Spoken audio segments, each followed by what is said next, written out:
Okay, so in order to confuse you a little bit more, now that everybody finally just got the practicum information down, I'm going to bombard you with new information about internship.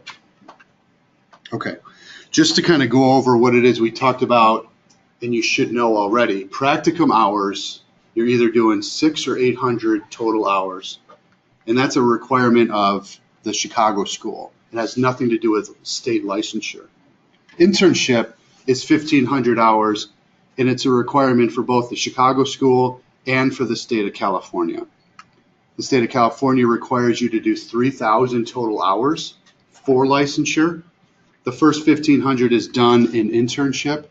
The second 1,500 is done in postdoc.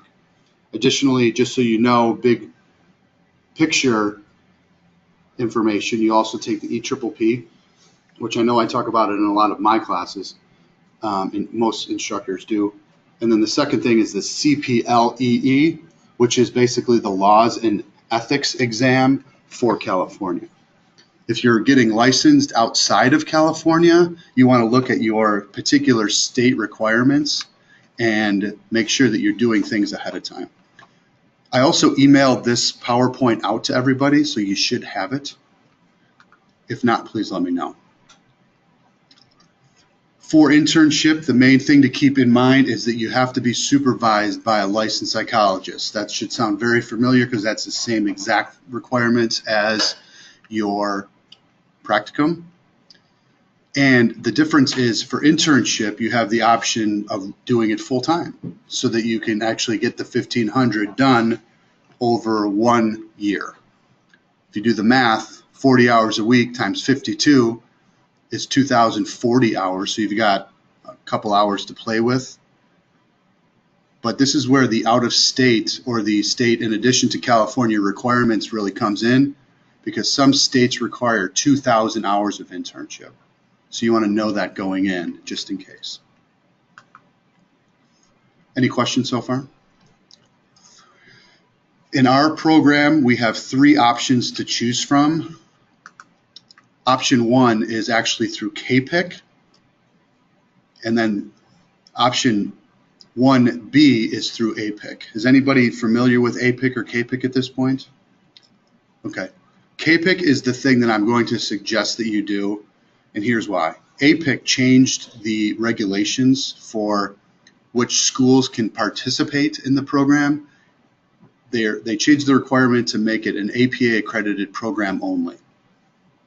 Our program is not APA accredited, and they're not eliminating us totally, but they're making it so that we have to participate in the clearinghouse match. And this will make more sense as I explain it, but really quickly, everybody that participates in an APIC match gets placed in the first round, and then everybody that doesn't get placed into a clearinghouse. That's when our program is eligible to do that. So if it's me, I'm going into KPIC because you have the opportunity to get matched immediately. And KPIC is strictly California. APIC is nationwide. The second option and with our program is working for an exempt setting. And the questions always come out, well, how do I know if my site is exempt? The definition of what exempt is you get a certain percentage of government funding. So the site itself will know if it's exempt setting. So if you work for a practicum site, and just so you know, you can actually do your internship at the same place that you do your practicum, so you can continue there if you want, but you want to make sure that it's meets the qualifications for internship. Then the third thing, and which is the other big option that a lot of students in our program do, is work as a psychological assistant. The difficulty with working as a psychological assistant is a couple-fold.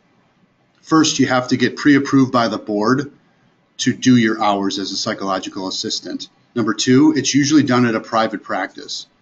So with an APIC or a KPIC setting, you've already got people, most likely, a flow established. When you work for a private practice, although that's what a lot of us might want to do, sometimes you run the risk of finding your own clients. And as an internship, that's something that's actually allowed for them to do. On the slide at the bottom, you'll notice the link that I put on there. That's a link directly to the Board of Psychology website that takes you through the exercises and the steps and what it takes to be a psychological assistant. Okay, so just a quick overview about what California licensure is about. The California licensure is 3,000 hours, like I told you, and then the completion of EPPP and the CPLEE. And then once you are officially called a doctor, or in other words, your degree is conferred, your doctoral degree is conferred, then you can begin your postdoc hours. Now, keep in mind, none of these are TPS or Chicago school requirements. They're state requirements. So there's no like, oh, I'm going to be a doctor next week. Can I start early? It's none of that. So you have to make sure everything is in order before you go with that.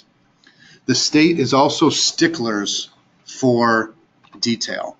So it's important that you become very familiar with the Board of Psychology. And again, I added the link for easy access for that. So it's in your best interest to become more familiar with the requirements are. Now, I know that when I talk about practicum requirements and I say that you have to meet certain requirements or you're in trouble, here, if you don't meet the requirements, you don't get approved. It's as simple as that. There's no, I'm close enough to hours, or, I forgot to turn in my supervision agreement ahead of time. They're not going to count you. And you're going to end up, if you're not careful, you're going to end up having to repeat a lot of things, which would be a disaster. The good news is I've outlined it step by step so that you shouldn't miss anything. So if you follow the rules and the steps that I kind of outlined for you, you should be okay. You just want to be very careful because there's too many students to make sure that everybody is doing exactly what they want, and I can't help you unless you let me know. Okay? Okay, so go ahead.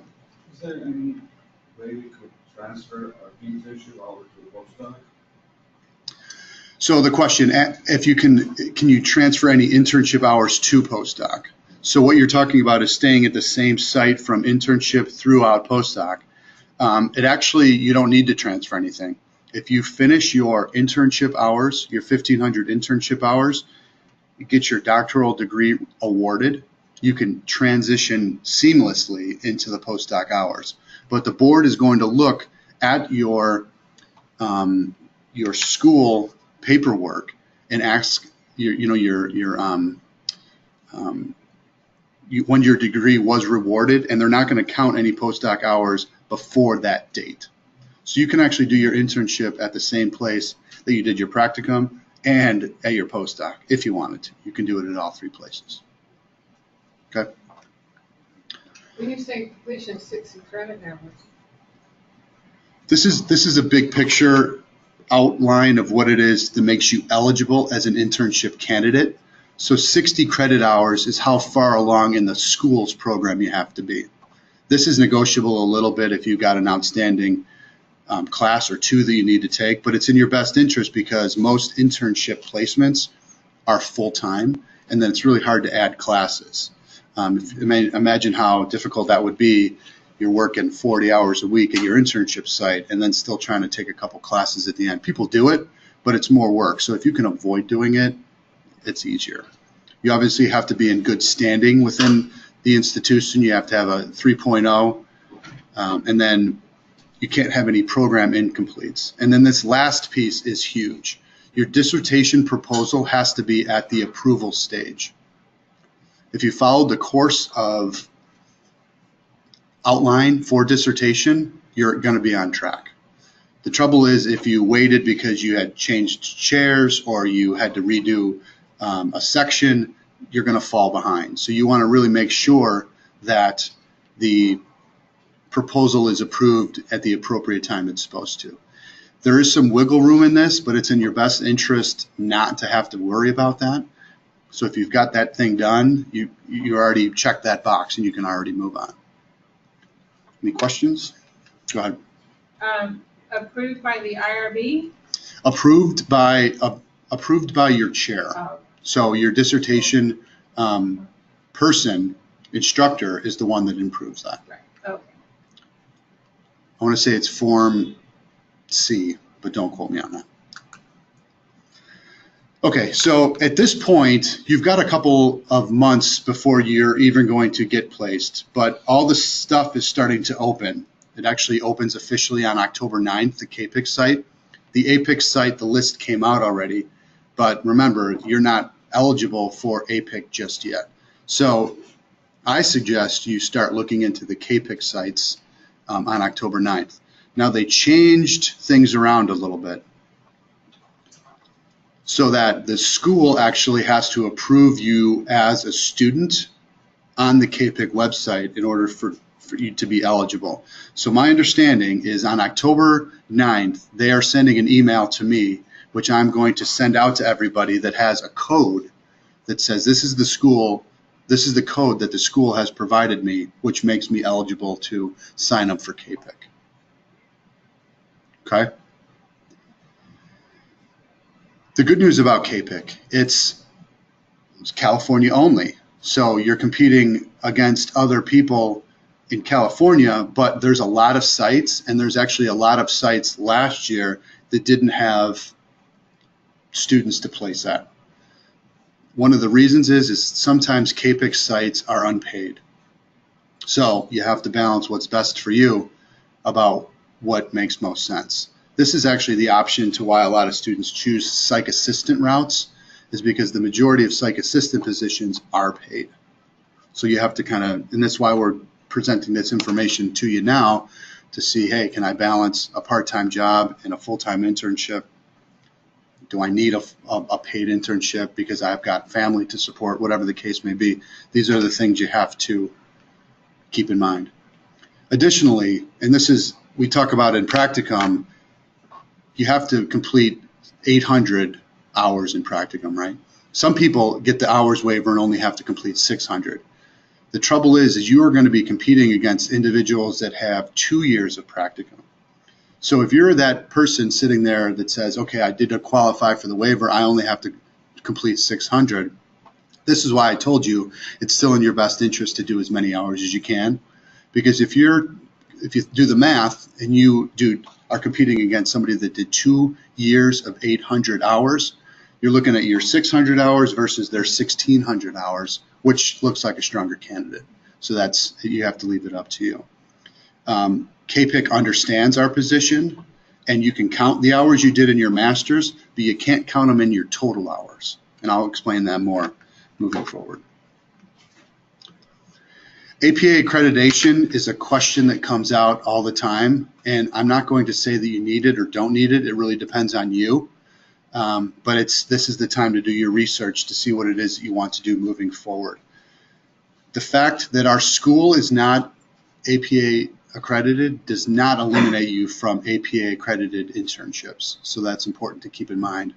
Even if they say we only want APA accredited schools, I would still even suggest you send out an application, because I've seen students get placed. Because if it comes down to having no student or a student that's not at an APA site, they're definitely going to pick the non-APA site. Okay. There was a change last year in KPIC. It's carrying over now. KPIC used to be open to California residents only. Now it's open to all states from the get-go. So it makes it a little bit more competitive, because there were so many unfulfilled spots that they opened it up to everybody. So the good ones and the paid ones go fast. So it's in your best interest. If you know in your head that you need to have a paid site, you need to go for it. Last year, the highest paid one was a NASA site, which started out at a $55,000 stipend. So that's pretty good. That's really good, actually. So most times you'll look at in the ballpark of 10 grand to 25 grand. That's probably the average. And then postdoc isn't much better. When I did my postdoc, it was 30 grand a year, and that was in 2009. So it doesn't get that much better. So you have to start thinking about what is going to be in your best interest. So the advantage versus disadvantage of KPIC, APIC sites versus psych assistantship is that all the paperwork is already done for you in KPIC. You don't have to do any kind of pre-check. You don't have to do any kind of clearance from the board. Everything has already been cleared if you're an APIC or KPIC member. What you do have to do if you're a psych assistantship is all that stuff. So you have to do a supervisor's training agreement ahead of time, and you can't count any of those hours until you get it approved. So it's going to take a little planning on your part to say, all right, this is what I want to do. I've had these conversations with this person that I'm going to jump on board with. We've already talked what my hourly rate is going to be. We're going to talk about what my reimbursement is. This is going to be my start date. And about 3 months before that, you want to send off the paperwork to the board so that you can hit the ground running. Don't worry about doing it too early, because the renew factor is easy. It's just sending in another form that says I'm going to extend for another year. So don't worry about how early you have to do it. This year it was $40 to do it, and supervisors usually pay for that. So save you a little bit of money. Okay, so KPIC, and this is the one that I'm definitely suggesting because there's a lot of positives that's associated with this. I talked about it being open to all states. It's less competitive than APIC because it's California only. So essentially you're going against people who are only willing to move to California or California residents itself. It does meet the requirements for licensure in the state, so that's already taken care of. So there's a lot less to worry about when you kind of deal with KPIC. These are important dates that you want to write down for KPIC. Everything opens on October 9th, 2017. Your guess is going to be kind of as good as mine as how this works, but like I said before, my understanding is they are going to send out a code, which I am going to send out to you. They also have a KPIC internship fair that even if you're somebody that you are 100% sure are going to be in a psych assistantship, I still encourage you to go because, number one, it's in the LA campus, and we are all familiar with where that is, easy to get to, and it gives you a little bit of chance to start feeling out internship sites and doing kind of mock interviews with individuals. So dress professionally, bring copies of your resume and your CV, your cover letters, and get as much information as you can so that you can begin just kind of gathering information. There's also one in Northern California if anybody's interested in going to that. They haven't determined the location of that yet, but that's happening on February 2nd. So put that in your phones and your calendars right now, January 26th of next year, so that you can make sure that you go to that.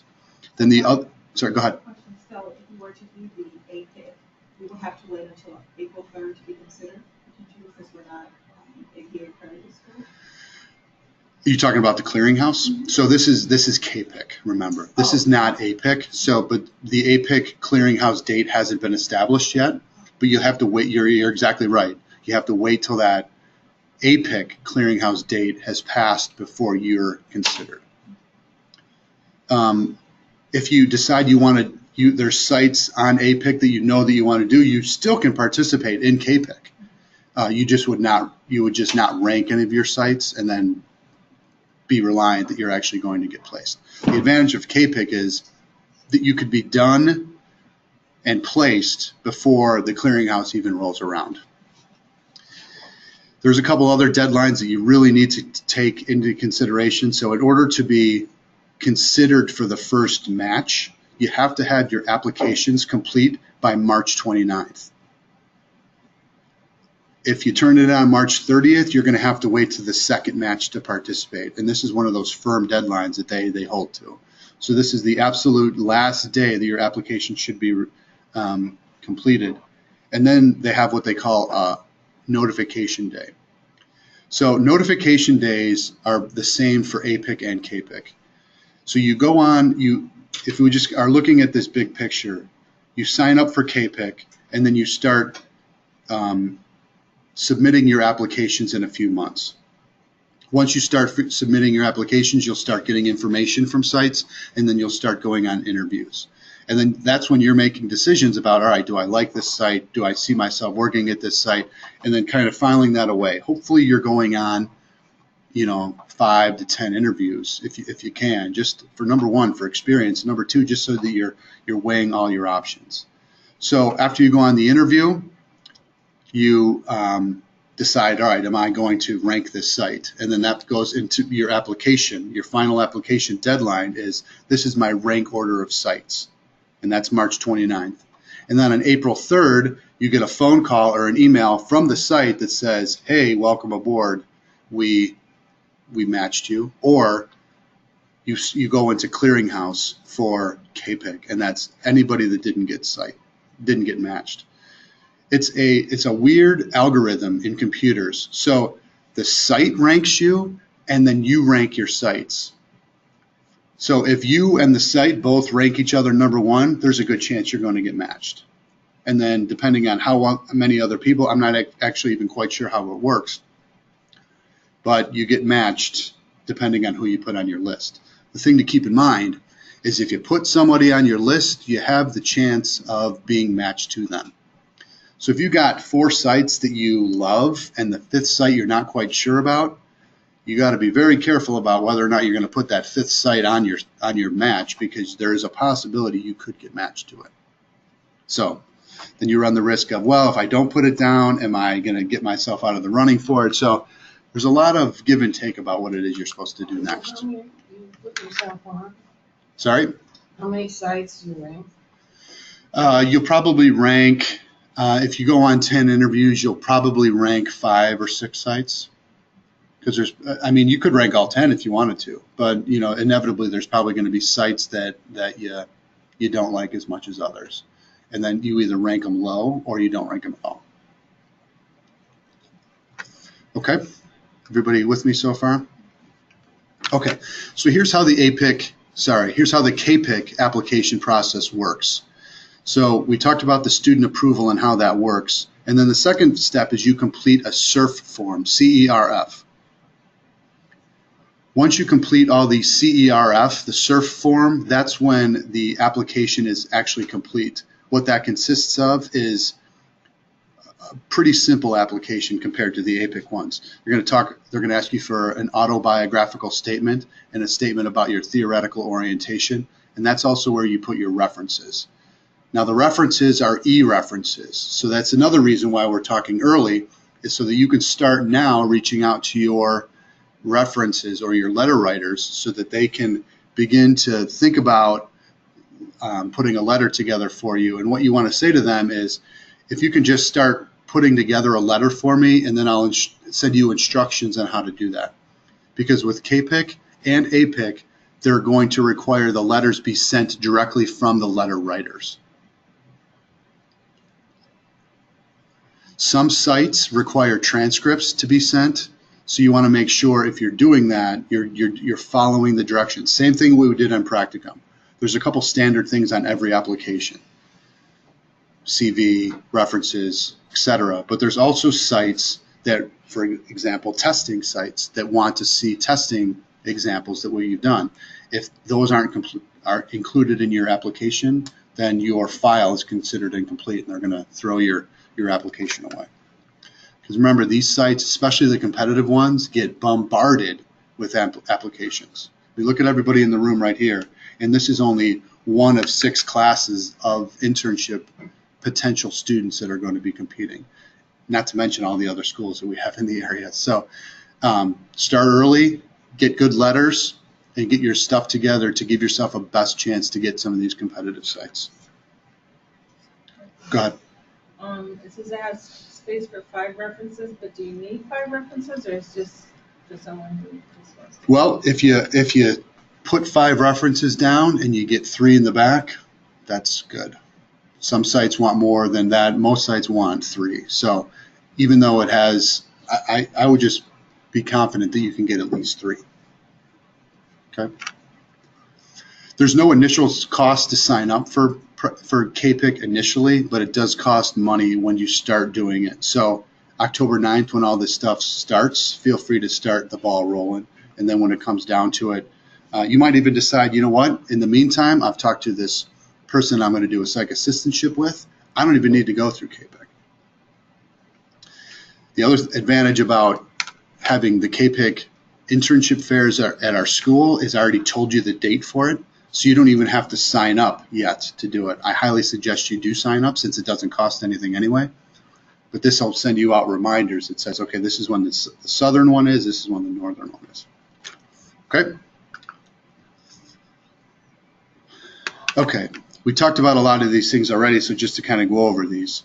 So the information that you're going to have to submit online include the cover letter, the CV, and the letters of recommendation. Remember, I told you your dissertation has to be approved. This is one of the check marks on the SURF form, and it's, is the student's dissertation approved, yes or no? And it's either that. There's no, oh, I'm going to get it done in a couple of weeks, or my chair is an asshole, he never got back to me. It's none of that. It's either yes or no, and then the yeses go on one side, and then the no goes in the other. The readiness form is also signed by me, so you got to give it a couple days processing over the first. It's actually pretty easy to do, so it usually happens pretty quick. And then you want to keep in mind the site-specific materials that you have. That's when we're talking about, you know, testing sites that need assessment examples. These are also dates that we talked about already. This is the link to KPIC itself, the schedule that you'll need to have. So if you're looking at this online, click on this and download the schedule onto your computer, because it's going to give you everything that you need to know. The due dates, the internship fair dates, and everything. We talked about April 3rd being the match notification day, and then the clearinghouse opens on May 1st. Okay? Okay, so at this point, we're going to talk about, well, how do I know what sites that I want to work at, what work for, apply to? It's a lot of the same ideas that you have when you talk about practicum sites. If you're somebody that says, you know what I want to work with this particular population, with this particular age group, in this particular setting, then you're done. You already know what it is you want to do. The thing you want to keep in mind is, all right, do I want to become a well-rounded clinician and be eligible or a good candidate for a lot of different positions, or do I want to typecast myself and keep the same theory of experience with these individuals? That's up to you. If you've got your idea already, go for it. Also, this is if you want to consider testing sites. If you're doing your practicum and you have no testing at your practicum, you have to do it in internship, because there's no way you're getting a postdoc in testing if you don't have at least experience in internship. To be honest with you, it's going to be super competitive to get one even in internship if you're not doing one in practicum right now, but it's not impossible. So it's worth looking into. You also want to check and see, and the question came up, is how many sites am I supposed to apply to? You want to see how competitive the sites are. If the site is interviewing 3 people for one position, you want to keep that in mind, because you don't want to spend money on the application that you're sending there if you're not interested in that site anyway, and there's a low likelihood that you're going to even be asked for an interview. And this is when you want to start bringing this up in class. Dr. Canul is a great resource for this, or even your other instructors about, hey, what did you do for internship? What do you suggest? What do you recommend? Where do you suggest I work? Just getting more information about what it is you might want to do. Also, start reaching out to your practicum supervisors. Hey, can I do my internship here? Is it possible for me to jump on board full time next year if that's something that I want to do? And then you'll know kind of in your head about what it is you might want to do. This again goes to, do I want to do the internship at the same place as my practicum? Again, totally up to you. You're allowed to do that. So what's the application fee for these sites? This year, KPIC costs $100. So that's what I assume it's going to be this year. And then APIC gets really expensive because it's based on how many sites you apply to. But with this new wrinkle that they threw in about we're not even allowed to apply until clearinghouse. Last year, clearinghouse was free, but I'm not sure if that's how that's going to work this year. So we'll have to kind of play that by ear and see how this works. They did kind of a poor job rolling this out, to be 100% honest with you. And there's a lot of things that are kind of being worked out as we go. But So the the thing that you said, is it per site? Or? No, it's $100 fee Oh. to get it. Okay, so just briefly about APIC, because I don't want to confuse you more, but it's basically the same application strategy as KPIC, except it's a lot more in depth. There's more information that you need. So you're going to do the same cover letter, CV, letters of recommendation, but APIC wants you to write essay questions that are long, and they want to, you have to spend a lot of time going over these things. So the other reason to actually start now, so that you can start getting these letters together and start getting these essays together, because you want to really have an essay that stands out to be competitive with these individuals who are starting the process now. So, are there essays, how long are their essays?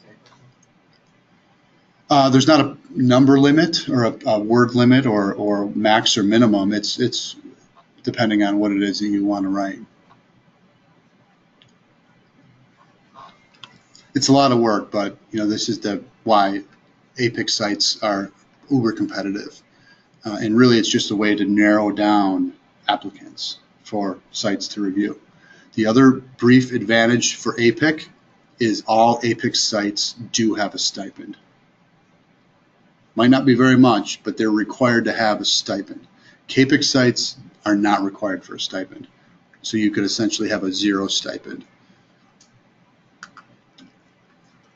Whether or not you're going to participate in APIC or CAPIC, I suggest you join this free listserv. It's called subscribe-match.news, and it's letters that are sent out from CAPIC, because what this does is keeps you aware of the deadlines that are coming up for APIC, and also when clearinghouse hits, this is how the messages are sent of site ABC is still looking for interns, send your CV and resume here. So it's a good way to register, and it doesn't cost anything, and it gets you on listservs. The other advantage of this listserv is you'll see, everybody know what a listserv is, so you get questions from everybody, and then the people that respond choose to respond. So you have the advantage of reading other students' questions and thinking, oh, I didn't even think about that. So it helps get the ball and the thought process is rolling for yourself to know that, okay, this is what I have to do, or this is the stuff that's coming up. And it's free, so might as well. Okay, just a couple of words of advice and wisdom. This is something that you have to really take ownership of, and it's in your best interest to do it early. I'm going to be there to help you and remind you as much as I can, but if you're somebody that needs reminders, this is really something you should take seriously, because if you don't, you're going to be left in the dust from people that are on top of stuff. Because the sites that are competitive are the ones that match first. There's no other way around it. So if you're falling behind, you might miss out on an opportunity that's a good one just because you're late, and that would be bad. Start with your CV, cover letter, letters of recommendations now. We have resources within the school that can help you if you're not the best writer, if you have a little awkward wording for that. Some practicum classes even do that in their session. So depending on your practicum instructor, totally up to you if you want to do that, but it's a way to just kind of practice. The other thing is writing samples. In the internship manual that I will send out, there are internship essay examples. Now I'm telling you, because somebody did this last year, do not cut and paste the same essay example that is in the internship guide and submit that, because people will recognize that it's not your work. So please don't do that. Yes, somebody actually did that last year. So don't do that. Okay, a couple quick more points here. You're going to have an ongoing relationship with all of these organizations, APIC, CAPIC, and Psych Assistants in the future. If you start burning bridges now, it's going to prevent you from using them as a resource in the future. When I say burning bridges, I mean withdrawing from a site that you agreed to go to. So if I just give you a quick example, after you get matched with a CAPIC site, for example, and you decide, well, I don't want to go there because I found another site that's going to pay me, it's a legal agreement that you've already had. CAPIC is going to eliminate you from participating in their postdoc match if you don't follow through with your original agreement. But this is why I'm telling you to start early, so that you can weigh all your options going into it. Inevitably, you're going to get options after the fact, but you kind of have to resolve yourself to, all right, once I make this decision, I've got to kind of stick with it. So by starting now, by getting your feelers out now, you can start securing some of the internship positions that are high paid, that are good hours, that are close to you. So all the things that you're actually looking for without having to settle for, you know what, I'm late, I'm just going to take anything that I get, because that doesn't work out real well. This is the information for James and any Alcea related questions. So that's there if you need it. And if you've got any other questions, please reach out to me and ask. Any questions here while we're chatting together? Is it really two X? James at chicago.edu. No, the first one is not the email address. The first one is just James at, and then the second part is APP at, which is the email address. Oh, so just the email is just at. APP, yeah. Anything else? You're sending this out to everybody, right? Already have. You've already got it in your email. Okay. If you didn't get it, send me an email so that I can get you on the list, because that means I don't have you on my main list for students seeking internship. Go ahead. For documentation of like hours and stuff, like, because I'm thinking about my MFT practicum, and that time I have to do the BBS forms. Okay. With the supervisor's signatures, but for our program, we don't need to get signatures. So what are we talking about here? Practicum forms? Yeah. Practicum forms are different than this whole procedure that I just did. Practicum forms you sign electronically on Alcea. That's different from the training agreement. It's the same thing. Remember, it's the training agreement, the midterm, and the final eval are the three things you have to do. Go ahead. Say, for example, like you apply for an internship program and it's either you get picked to go to California or Maryland. What if I get picked to go to Maryland? What's going to happen? So you're talking about a potential APIC site in Maryland and a KPIC site in California. It's the Navy Clinical Psychology Program. Okay. They want me to apply to the internship program next year, October. Mm-hmm. And then, according to them, they'll send me to California in Naval Hospital, Camp Pendleton, or Maryland. So Reach out to your contact there and ask them what they would like you to do. Because this is the wiggle room where you know somebody in there already, so you might qualify for something that's not, written in the rules. So you might, for example, might not have to wait to the clearinghouse if you decide you want to do something early. So what I would suggest you do is say, listen, this is the site that I want to go to. However, my program doesn't meet the requirement until clearinghouse. What should I do? So would you ask me to apply to these still, even though like they've been really focusing on me on trying to get into that internship program? Up to you. Well, If you are 150% confident that you're getting placed there, then don't worry about it. Their time on me, if I'm not really matched. Fair enough, but I've seen stranger things happen, and if you don't do anything, you're going to be falling behind. So I would probably do everything you can up to the free point, and then it's easier to just eliminate it. The stuff you're talking about doing is filling out applications and filling out letters of recommendations, probably stuff you're going to do already. So it's probably worth your effort to do it. Yeah, I would probably suggest that. Other questions? Go ahead. You had mentioned that if we're at a practicum site that qualifies us for internship requirements, Mhm. then we can kind of slide over. Mhm. If I'm already doing a psych assistantship now, do I have to renew my forms on the board? Yes, because you will actually increase the hours that you're doing there, and you'll increase the people that you're working with probably. A psych assistantship is only good for 1 year, so you'd have to renew it anyway. Oh, goodness. Any other questions?